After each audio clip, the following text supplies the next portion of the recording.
Oromoo hin dhaabata. Qabsoo Oromoo dhaabuuf ammoo hayyoota jabana tan balleessu, dargaggoota qabsoo Oromootti cimoo ta'an balleessuudha. Eega kana goone ammoo qabsoon Oromoo ni dhaabata jedhanii yaadan ture. Yeroo kana keessatti haati Oromoo yeroo kamillee garaan isii ammallee goota argachuu hin dhiifne waan ta'eef obboleewwan keenna qeerroowwan kalee harka duwwaa waraana hidhatee afoo dhaabatanii fi waraanni bilisummaa Oromoo jajjabeewwan qabsoon Oromoon dhaabanne ammas qabsoon Oromoo akkuma kaleessa dhiigaan galma geetti jedhanii afaan qawweetu isinii ta'a jedhanii afaan qawweetiin diina kuffisanii kufaa jiranii jechuudha. Guyyaa kana yeroo ammaan tana yeroo guyyaa kana waraana bilisummaa Oromoo tumsuuf as dhufnu kanatti yaa wantoota kalee dabransan yaadata galma gahiimsa qabsoo hadhaatii fi adeemsa saffisa qabsoo hadhaa dukkana gooftolii maxxantoota teenna warra nu keessaa bayaniitii fi baattota sirnya duriisan dukkana itti deemuu fi ifa ammoo qabsoon bilisummaa Oromoo argataa jirtu laalaa xiiqii kanaani waraana bilisummaa Oromoo timsuuf bakka kana dhufnee jechuudha. Galma gahiinsa qabsoo bilisummaa Oromootiif ammoo tumsi qabsoo bilisummaa Oromoo tumsi waraana bilisummaa Oromoo akkaan barbaachisaadha. Kanaaf waan qabnuun waraana bilisummaa Oromoo bira dhaabbachuun yeroon kun akkaan fardiidha. Kanaaf hundi keenya waan qabnuun cina dhaabbachuu qabnaa jechuudha. Egaa dhumarratti warra guyyaa kana milkeessuuf guyyaa kana tolchan xiqqoo galatoomfadhee irraa bu'uu barbaada. Hawaasota Oromoo biyya Jarmanii warra guyyaa kanaaf bareechiftanii akkanatti bakka kana argamtan miseensota qeerroo fi hawaasa Oromoo biyya Jarmanii miseensota humna qeerroo fi hawaasa Oromoo biyya Jarmanii koree humna qeerroo fi hawaasa Oromoo akkasuma koree qindeessituu tumsa waraana bilisummaa Oromoo warra guyyaa kana bareechitan galatoomaa ulfaadhaa kabajni keessanii fi ulfinni keessan bilisummaa haa ta'u isiniin jedha galatoomaa. Egaa walaloo gabaabaa tumsa woboo jedhu irratti gabrummaan maal akka fakkaatu gabrummaa Oromoon keessa jiru bifa akkamiin akka ibsu yaalan isin dhageesse jechuudha. Akkana caqastan. Gabrummaani yaafiraa hayyuu jaamseetu dhaloota doomsaa korma san goomseeraa adama seensa. Har'a hoongessee geree hubaa dhibee kamuu caalaa gabrummaan hamaadha hospitaalitti yaalaman qabsoodha. Kiniiniin tokkummaa kilaashiin marfeedha wal'aanee fayyisuuf doktorri wooboodha.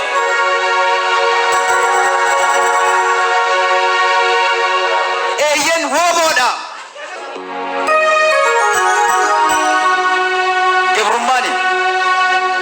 Gabrummaani yaafiraa hayyuu jaamseetu dhaloota doomsaa korma san goomseeraa adama seensa. Har'a hoongessee geree huba dhibee kamuu caalaa gabrummaan hamaadha hospitaalitti yaalaman qabsoodha. Kiniiniin tokkummaa kilaashiin marfeedha wal'aanee fayyisuuf doktorri wooboodha. Dhugaa abbaa dhugaa dabsee saba guddaa yaabee cabsee maatii diigee faffacaasee nuttadheessee jiruunus kan biyyaa baase gaaffiin qabu beekamaadha quufa miti gabrummaadha. Hammeenyi alagaa walirra tuulamee firris garaaf jedhee firatti diinomee alagaa firoome. Nagaan baanee galuun nuuf dadhabamee qe'ee abbaa keenyaatti jireenyi nuuf game. Waan gabrummaan nun goone maaltu jira waan taane hoo waliin taane waan isin hin beenne maalan isinitti mafiraa. Waashaatti namminee karaan bahaa dibdee dukkanni dheerattee biiftuun ba'uu diddee gadaan nuun taphattee gaarii nurraa hiiktee rakkinniif gadadoon mataarraa nu xiitte. Waan gabrummaan nun goone maaltu jira? Waan taane yoo waliin taane waan isin hin beenne maalan isinitti mafiraa? Bara saayinsiif teknooloojiin bal'atee guddate kan ilmaan Oromoo ganamas galgalas boo'ichuu mataati. Hojjechuuf argaa miilla dubbachuuf arraba nu hiite nu miite akka malee gabrummaan nu miite. Gatiin namummaa keenyaa kan bineensaan gattaate dhiigni saba keenyaa guyyaa saafaa daandii gubbaatti dhangalaate nu miite akka malee gabrummaan nu miite. Ifatee ka'ee Oromoon gaafa huree diina qabu araara jedhanii maanguddoo yaasanii gadaan nu sossobu. Tole jedhee kabaja abbaa gadaaf yeroo inni ol deebu oolee ituu hin bulin hayyuu jabaa isaa adamsuutti ka'u. Hidhaatti isa guuru rasaasaa na kaa'u. Keenya yoo dubbatan kam dubbatanii kam dhiisu aafu dubbadhee boo'ee isin hin boossisu. Maal nuuf buuse inni boonyee wal boossisne kana dura lakkisaa hin boonyu har'a jajjabinni jira. Hin boonyu yaa biraa. Tokko lama jedhee seenaa jaarrotaa lakkaa'ee bu'aa bahii Oromoon keessa taree har'a ga'e buusee baasee yaadee xiinxalee irra ga'e eega madda rakkoo qoree bira ga'e furmaanni isaana jedhee wooboon ka'e.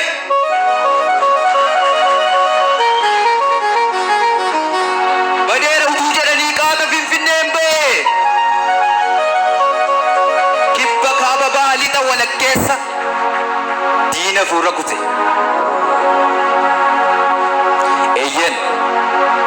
Harkoota gabrummaa qolee kaasuuf nurraa yoo inni dhukaasee dhukkee kaasu diinarraa jettee bijaan argaa jirra. Mataa baafatteetti biiftuun keenya har'aa. Bara baay'ee gadaan sossobamnee warra gadaan beenneen gadda badhaafamne. Gadaa maqaan miti nutoo beekna hiikasaa qarabaan madeessanii arrabaan nu wal'aanuun hin taatu akka galeessaa. Oromoo yoo mukatii qawwee dhumatu baasa. Kana sanaa dhiisnee woboo jabeessina woboo jabeessa.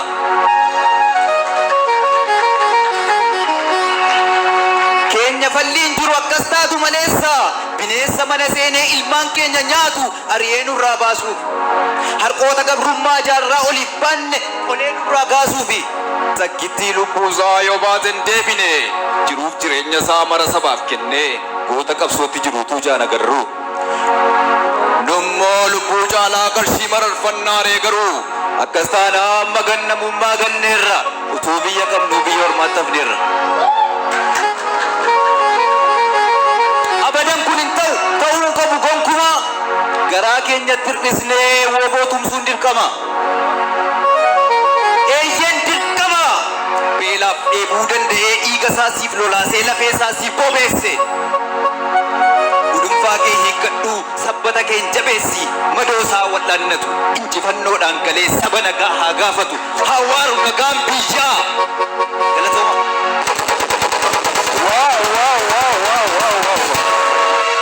Egaa amma kanatti haasuudhaan haasawa gabaabduu daqiiqaa lama hin guunne haasawa qofa osoo hin taane ammoo dhaamsa waan ajaa'ibaa waan takkaas biyya Jarman keessatti dhageettanii hin beekne harkaas ni qabna jedhan hawaasni Oromoo biyya Jarman magaalaa Munishin. Kanaafuu obbo Abdoo Qadii Abbaa Jabalii fi obbo Suleeman gara waltajjiitti isin affeerree jirra. Okay, galatoomaa. Egaa Munishin Frankfurtis taatan Nurenbergis taatan Jarmanii keessaa magaalaa Oromoon keessa jiru kamuu wajjin xiiqii keessa seenuu barbaanne amma. Yookaan nu mo'attu yookaan isin mo'annaarra. Calbaasii miti beeki gargaarsa tumsa jenne. Kanaafuu waayillan koo as jiru Suleemaan Qaasim Sultaan an waan saa osoon hin dubbatin dura waan jettan yoo qabaattan Fatiyaanis jirti yaa dhiifama Fatiyaa dhiifama maal murteessinee woboodhaaf obboleewwan keenya jajjabeen lubbuu kennaa jiru silaa hundi keenya har'a asitti argamne mindaa baatii tokko osoo kennine gaarii ture. Sun nutti hin ulfaatu ture. Haa ta'u garuu jalqabbii fi akka munshinitti hawaasa munshin miti beeki. Waa hillan hiriyoonni waliin qabsoo Oromoo gaggeessinu akka munshinitti jalqaba yuuroo 5,000 kenninaa. Yuuroo 5,000 jedhan. Oromoo bakka ollaakaa. Hamileen haqannaa uummata kana. Yuuroo 5,000.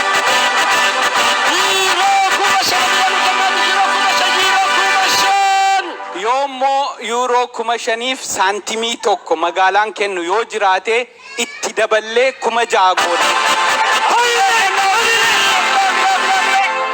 Akkam nagaa jirtu Oromoo baga nagaa wal agarree amsi ani dabarfachuu barbaadu yeroo jaalala Abiyyi maraanne keessatti yeroo Abiyyi sammuun wareersee gammachuudhaan waan adda addaa nutti agarsee jaalala isaatiin machoine keessatti jaarmaloo abaaraa beeyan amma ifaan ifatti jaalmaroo ifama gaafachuu barbaada yeroo rakkoo kana keessatti osoo har'a jaalmaroon bosonatti nuun hafini Oromoo salphannee turree jaalmarootu salphinna nu baase rabbii waliin Jaalmarraa jedhan. woboodhaan galatoomi jennaan Woboo jedhan. jiraatinii dhiiroo har'a bakka kana dhaabannee akkanatti hamileedhaan dubbachuu hin dandeenyu wobotu hamileen itti godhee yeroo irra caalaan kenna harki 75 amma booda waraana nu barbaachisu woboo nu barbaachisu jedhetti qaroon sabaa hayyuun sabaa bosonatti hafee yoo Oromoo isin hin barbaadinani daggala bosonaa bilisoomsa jedhe daggala bosonaa bira tareenullee bilisoomsu edha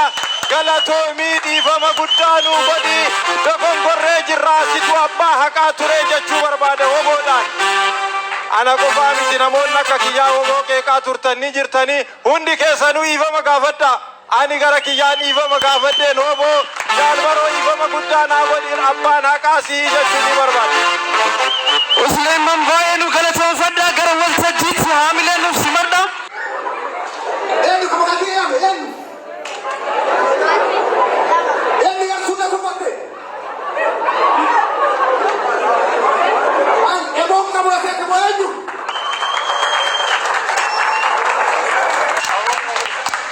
Enyu no tufate bao.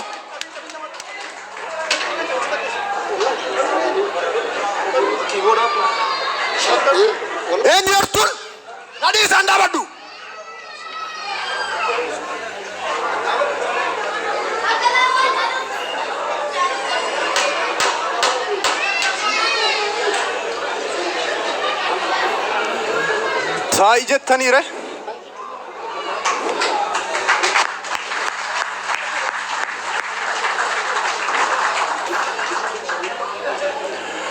Taa'ii jettaniire taa'ii jettaniire teessuma natti akeeka akkatti taa'aa ture ana qofatu beeka hin taa'u maafan taa'a cufadhee balbalaa durumaa taa'uu kootu natti fide balaa naqqabinaa kan nadhiisaa finciluutu fala hin taa'u.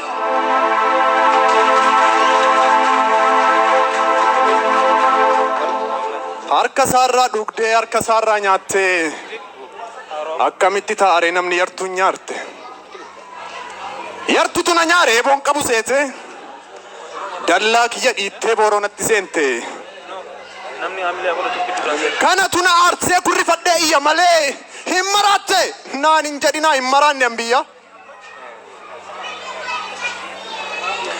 akkane boo qabu otoo beektee silaa yartuun na tuffattee har'a natti hin seentu hulaa otoo ijaan gartee boo kiyya dheeraa na tuffachuu miti silaa nattuun buttu nyaara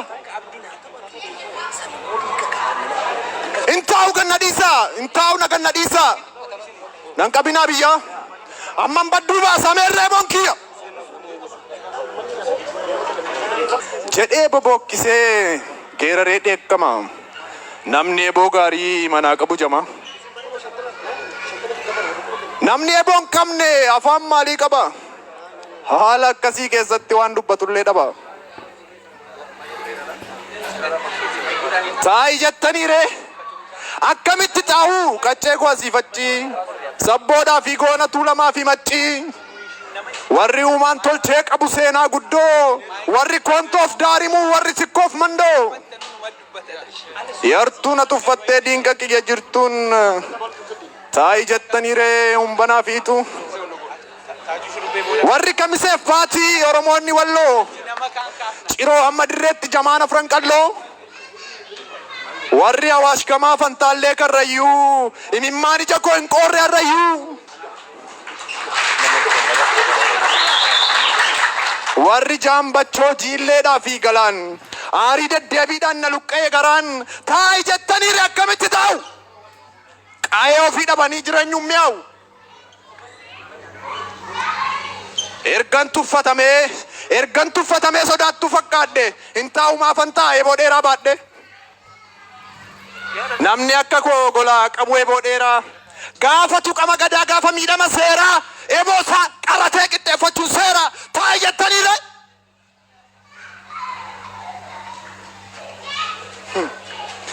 Utuma dubbannu tokko lama jennee na offolchaa jarana nagaa sin irraanfanne.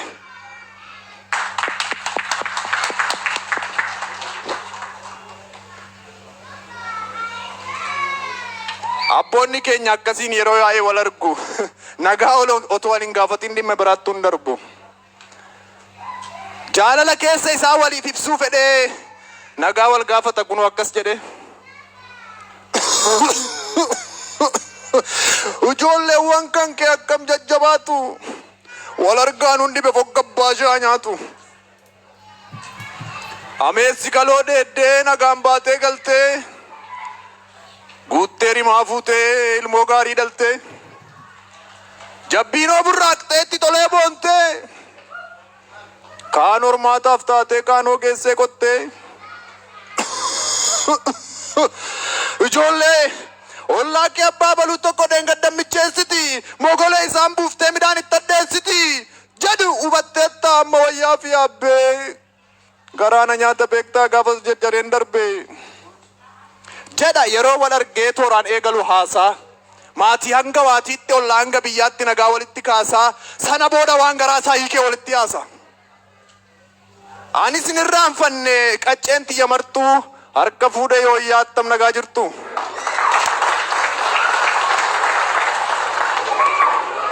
Egaa dubbachuun erga noolle tokko lama jedheen dubbadheen bu'a.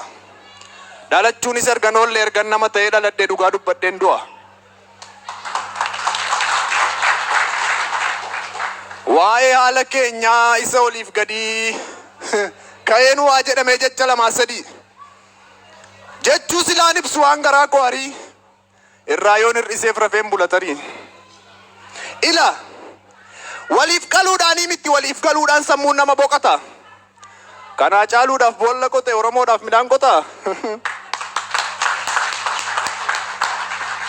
Argaa eega callise imimmaanaa yoo cobu yaraan yaraadhuma malee formuraa biraan qabu. Bakka cite dhiiga saba koo qalbeeffadhu. Ormuu wal jabeeffate atis wal jabeeffadhu. Egaa waa'ee saba keenyaa hin yaadiin hin oolle hin yaadiin hin bulle. Qalbiin isaan bira qaamaan fagaadhullee. Roorroon daangaa darbee goda hanga gubbaatti, asiifachii wal waamee xiqqaa hanga guddaatti. Badii tokko malee gidirsee dararaa reeffa ilmaan Oromoo waraabuun sooraa jira. Qa'een taateen ta'aa jiru ijaan arguu miti dhaga'uttuun tolu. Ilma ija aadaa duratti gorra'anii qalu. Qa'een Oromoo danuun golgolaa'ee dukkanaa'ee jira jiruu waa'ummaa abdiinsaa dukkanaa'ee. Gariin arrummee ta'ee dagatee jireenyaaf ta'an booda lagaaf kutaadhaan foo'ee Oromoo gargar qooda. Seenaan bormaal naan jedhaa irraa garaa muree gadda saba isaatiif boo'uudhaa baatullee kolfuun qabu ture. Yeroo sabni salphatee kabajaa namummaa dhabetti, yeroo lafa isaarra qotachuu dadhabetti, yeroo hayyuun sabaa danuun hidhaan gaadi'ametti, yeroo qa'ee horee qabu sabni yartuun buqqa'etti. Amma gaa sabichaa cimanii gargaaruun, rafaa dammaqsanii mooraa qabsoo ijaaruun, amma gaa maalan gochuu danda'a jedhanii of gaafachuun, walitti dhufanii saba ofii cinaa cimanii dhaabbachuun. xiiqiidhaa fi booreedhaan dirqama ofii ba'uun yoo naga amma gaa hamileef sagalee saba ofii ta'uun yaraas ta'u gaarii nu ilabataaf fakkeenyi yoomiif ree beekumsi yoomiif ree qabeenyi yeroo akkanaa kana ba'ee mul'achuu baannaan foggabbaasaa nyaatu teettanitti aannaan ba'aa ulfaataa kana kaasuuf sabicharraa dirqama guddaatu eeggama naaf sirraa akka ho'ee danfutti tuqadhaa harka harkaan akka ho'ee danfutti tuqadhaa harka harkaan yoo tuqatan malee hin danfu barakaan eegaa roorroo fi gadadoon saba keessan gubu nan beeka akka isin waadee isin dhukkubu yaaddanii yaadattanii akka qalbii cabdan waa'ee saba keessaniif akka hirriba dhabdan sikikiif gadadoon saba keessan qorquu nan beeka haara galfii akka isin dhorku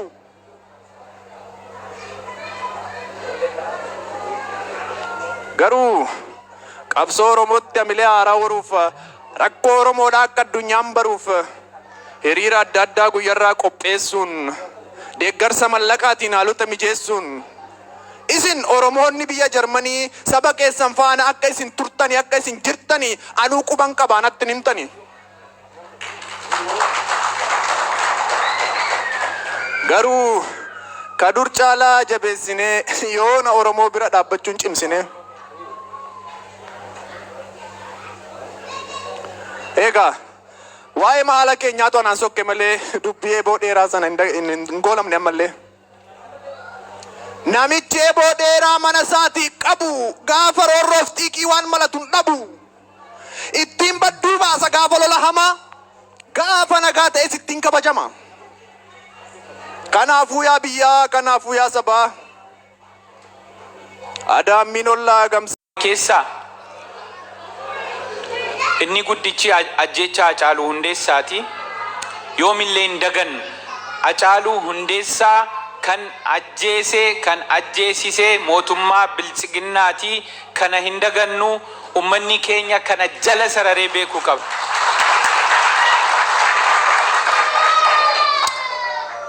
Ajjecha Amaanu'eel Wandimuu hin dagannaa. Amma isaan ittiin TPLF TDF dhufaa jirti isin gabroomsuuf ammas isin kolaasuuf dhufaa jirti nuun jedhan kana isaan kaleessa hidhamtoota qeerroo godinaa Oromiyaa hunda keessatti Harargee, Baalee, Wallagga, Jimma iddoo hundatti hidhamtoota siyaasaa fuudhanii maal godhaa turan rashanaa turan. Dhiigni isaanii ammallee hin qorre kana dagannee isa kan inni isaan nu dorsiisuu barbaadan yakka isaanumti waggaa 27 ergamanii gochisiisaa baan mee rabbiif jedhaati Shimallis Abdiisaa hamilee maaliitiin waa'ee nadhii gammadaa haasa'uu danda'a hamilee maaliitiin adda bilisummaa Oromoo fi waboo ergamaa TPLF godhe inni waa'ee